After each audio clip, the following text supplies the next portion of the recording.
Well, it was a big weekend in Athens, and ESPN's Paul Finebaum was right on top of the Dogs, talking about how great they played. And this is what Paul said on Sports Center. He said Georgia was downright fantastic. No question about that. Only the third time in the history of college football that two number ones faced off. Georgia with a decisive win over the formerly number one ranked Tennessee Vols in the college football playoff. So Georgia will sweep that this week, Tuesday night, and it's going to be interesting. The game. We'll see Tuesday how many million people. I think it'll be anywhere from 10 to 14 million people have watched this game, so it'll be probably the largest football game of the year so far. But it didn't really feel like that was this huge a game. I mean, I think part of it is that some of us have lived through SEC championship games that were watched by 16 million people, national championship games with almost 30 million people. The Tennessee Georgia game, just straight up for me, didn't feel like a huge, like monumental game. I mean, I'm just expressing my view. I don't know that everyone feels that way at all, but when you've covered 200 plus games or whatever it's been the last 22 years, it's it, it's still just a game. Now, the way Georgia played at the moment that was exceptional. I mean, and Paul goes on to say this about the rankings. He said this is the easiest number one of the season, and he's right. I mean, and like I'm not no. Who are these people? I mean, I don't want to project. I don't know who says what. I really only consume certain things. But when you see fans on social media, and to some degree the student section screaming overrated. Yeah, Tennessee was overrated. They should not have been number one, but they're not. I mean, they're about where they should be as it relates to being in the top four. I mean, there's not five teams better than Tennessee. It doesn't seem like to me. Alabama's not. LSU is not. And I mean, Georgia is. At least they were on Saturday, and we'll just see where this whole thing goes. But Georgia met the moment. They had prepared for months for that moment. And that's the part that I think people miss out is Georgia and all of these good teams, Nick's teams at Alabama, Nick's teams at LSU, Urban Meyer's team at Florida. Um, uh, I can't speak really to Pete Carroll because I never really was in the Pac-12 in any way. But what happens is when it's this important to an institution, the way that it is at Georgia, um, that's going to lead to every single day it's going to matter what the players do. There's going to be input. There's going to be all of the stuff. Not just not just the eating and nutrition and stuff like that. It's more than that. It's everything, every single day, recruiting, all of it, y'all. It all adds up, and that's the part I think that hit Tennessee like a tidal wave the other day was they just were not ready for what was coming at them. And what was coming at them was something you just got to be ready for it or it's not going to work.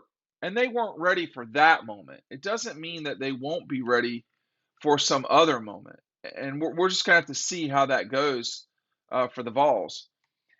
But Paul goes on to say, we knew the winner of this game, talking about Georgia and Tennessee, was going to be number one. We didn't think one team would be as dominating. The Dogs looked like they did for the first game of the year when they beat Oregon by 46 points. A couple of quick notes. First of all, we are in the 30s now in terms of our that's how many availabilities remain. You're going to miss out on our event with Kelee Ringo if you do not act now.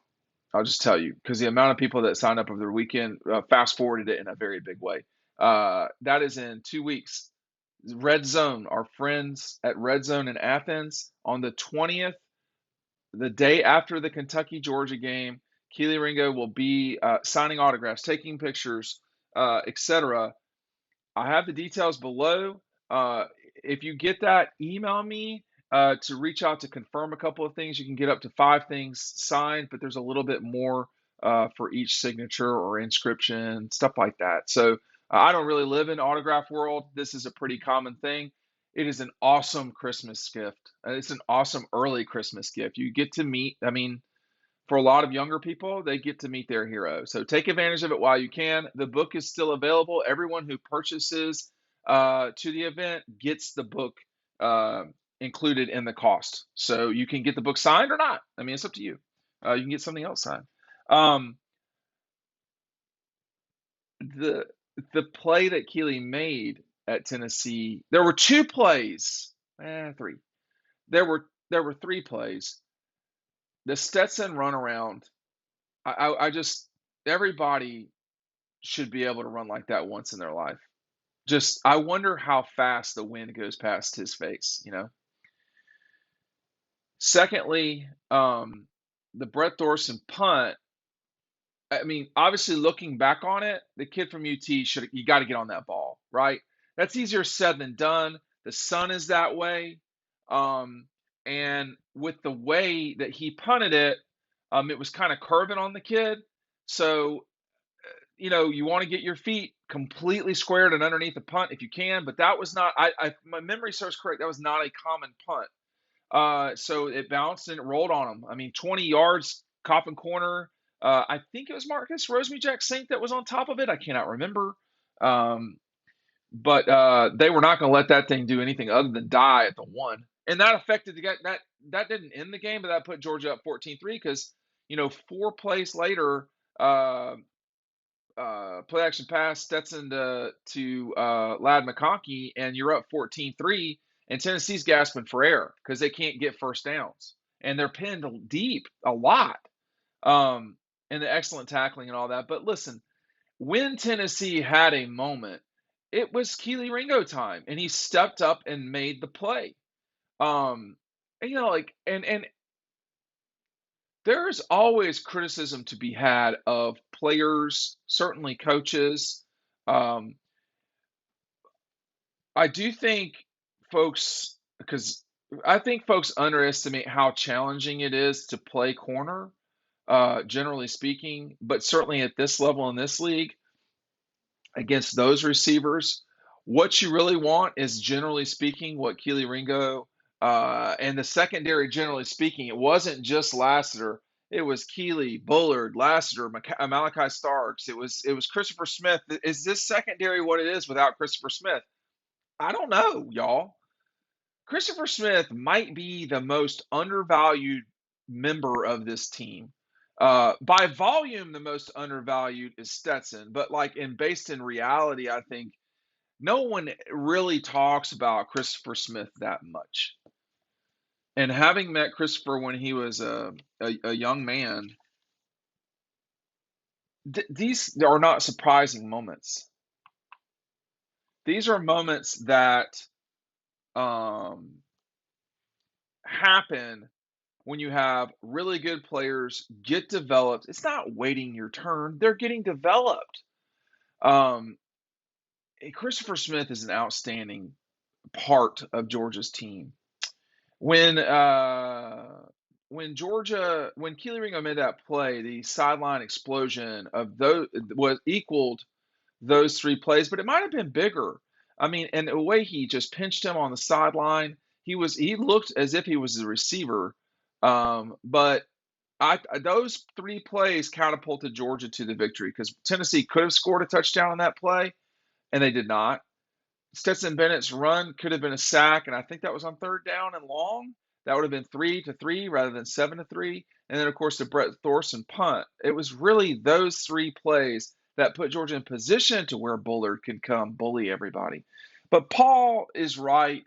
And the other thing, too, and I write about this over on Dog Post, Georgia, it's clear Georgia's the one. And yes, a lot of that is what happened with the Dogs. But when you look around this week, obviously Clemson losing, They should have never been at 4, but them losing, they're eliminated now. No one was talking about them being the 1.